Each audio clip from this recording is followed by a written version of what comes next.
Hello everybody, we are setting up here for hole number 6. This is kind of the point where, I haven't made an albatross.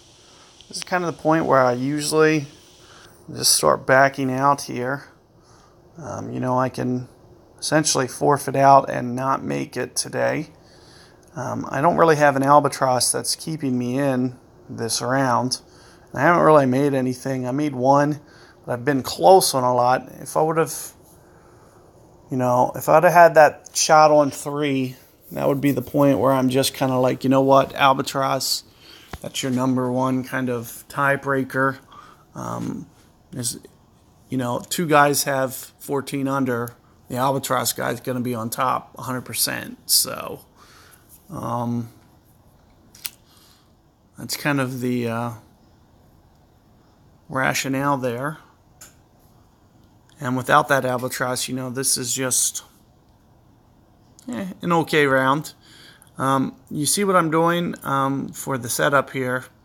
Being from the 3rd tee box, I know we're going to have a little bit longer tee shot here. So here you see me, in fact, you see there's a mummy ball on there. And that's just, the new bunny ball is going to be equivalent to this. So, if you want to, use one of the new balls, this is the time to do it. You have so many of them, and it's the exact same stats as this. So this is going to be the hole that you're going to want to pull that out. And ideally, what I like to do for this hole is I like to get it very close to like a min short iron range. If I'm at, for instance, say, min thorn or min claw, with perfect ball, I'm almost essentially automatic with those shots. So that's kind of like my goal. Hitting it to an end bringer distance or rapier distance, for example, is going to complicate the shot. So you really do want to keep it to a short iron, but you don't want to keep it. There's certain spots that I like to aim, and it'll just take a couple drives for me to figure out, I guess.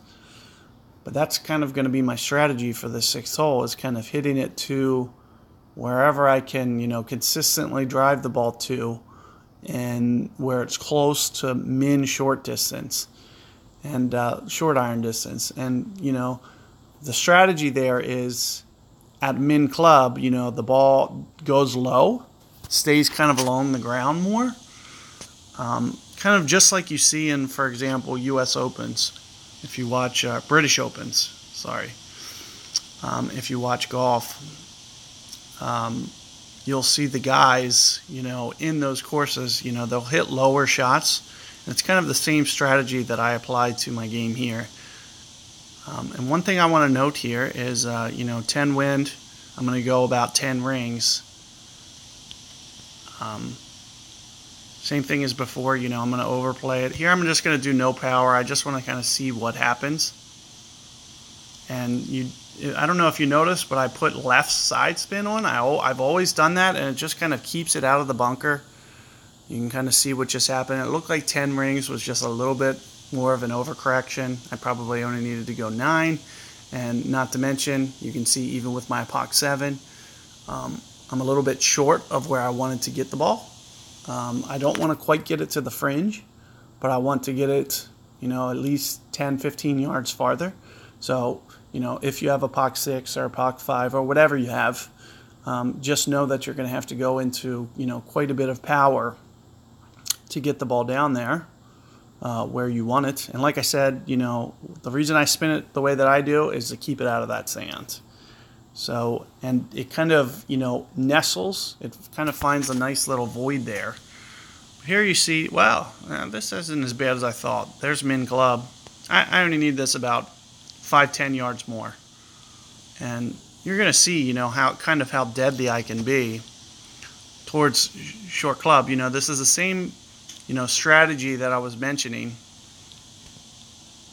And, here I'm probably, 2.5, 2.6 per ring.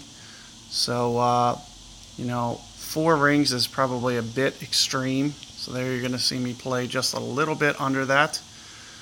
But, you know, this same theory that I was mentioning with, you know, British Opens, for example, is kind of my strategy when I play shots like this. And here you see me making hole 6.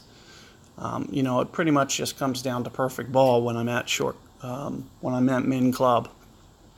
It's almost a guarantee for me, because not only is, you know, the ring adjustments are so small, they're so tiny because you're in there so close, but you don't have to play as much wind. And I don't think I've ever gone on record and, you know, like really firm that up for why I do things that I do. I just kind of focus on the shots a little bit, but there's some strategy as to why that I hit it to, you know, min distance.